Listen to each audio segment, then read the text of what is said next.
Hi guys, it's Miss Lisa and I am on the porch today for Porch Time Story Time, and I have for you one of my most favoriteest books ever written, and it is called The Very Hungry Caterpillar.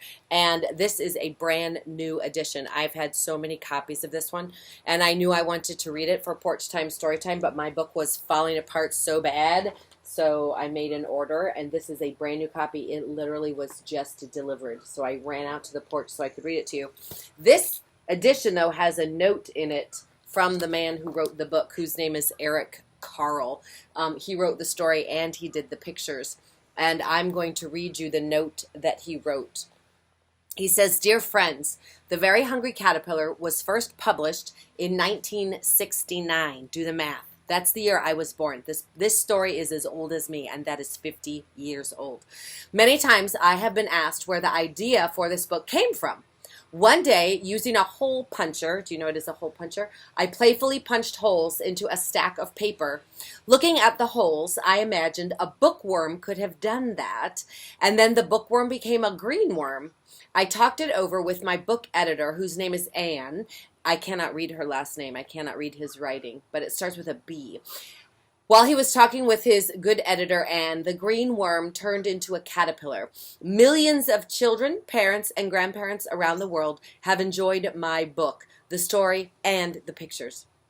I must admit, I was surprised that my little caterpillar became so popular, and I am happy that the hopeful story of a little caterpillar turning into a beautiful butterfly has been enjoyed by so many. Thank you, Eric Carle."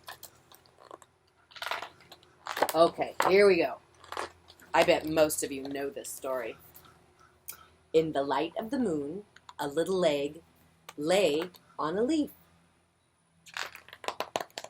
The warm sun came up and pop! Out of the egg came a very tired and very hungry caterpillar. I've had kids through the years who've said a patapita. He started to look for some food. On Monday, he ate through one apple, but he was still hungry. On Tuesday, he ate through 2 pears, but he was still hungry.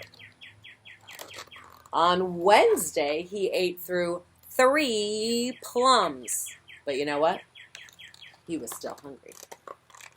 On Thursday, he ate through 4 strawberries, but he was still hungry. On Friday, he ate through 5 oranges, but he was still hungry.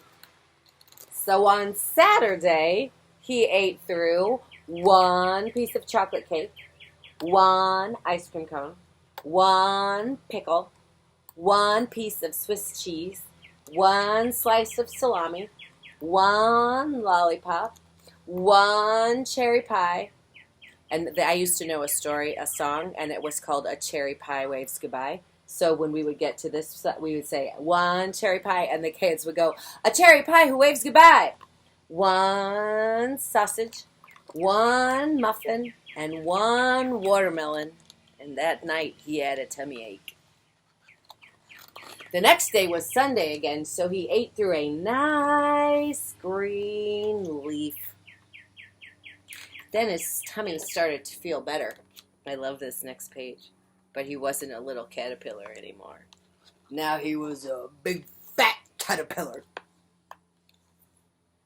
So he built a small house called a cocoon around himself.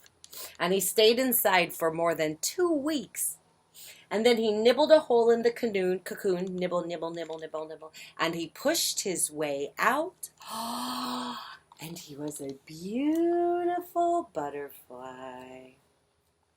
And when I would read this in front of kids, I would do like this. And then if they wanted, then the butterfly would land on their head. And then would fly to the next kid. The Very Hungry Caterpillar by Eric Carle. All right, I got one more for you, so I'll see you in a few minutes. Have a good day. Bye-bye.